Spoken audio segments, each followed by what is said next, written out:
Il est 9 h. Notre équipe fixe une balise GPS sur un film plastique en polyéthylène afin de le suivre pendant toutes les étapes de tri et de recyclage. La balise est fixée sur le film en plastique. Il est ensuite déposé dans le conteneur de tri avec les autres emballages triés. Le ripper récupère les emballages et embarque notre film en plastique.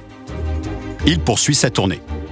Une fois sa collecte terminée, il se dirige vers le centre de tri situé à 18 km de là. Grâce à notre balise, nous le suivons à la trace.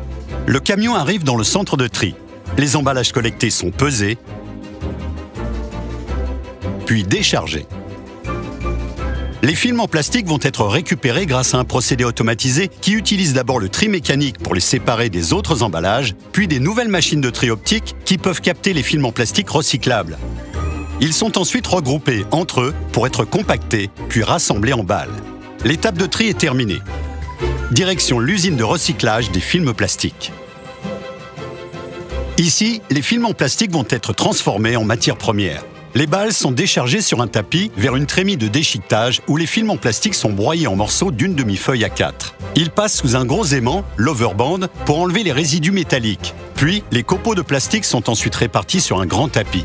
Plusieurs machines de tri optique vont successivement enlever les derniers indésirables pour ne sélectionner que les copeaux de plastique recyclables. Ils peuvent maintenant être lavés pour enlever les dernières impuretés, puis séchés par compression et par ventilation. Les copeaux propres et secs vont être chauffés et découpés en petits morceaux de plus ou moins 5 mm, les granules.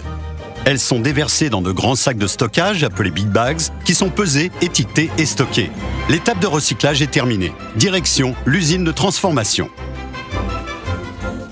Le camion décharge les big bags dans la zone de stockage.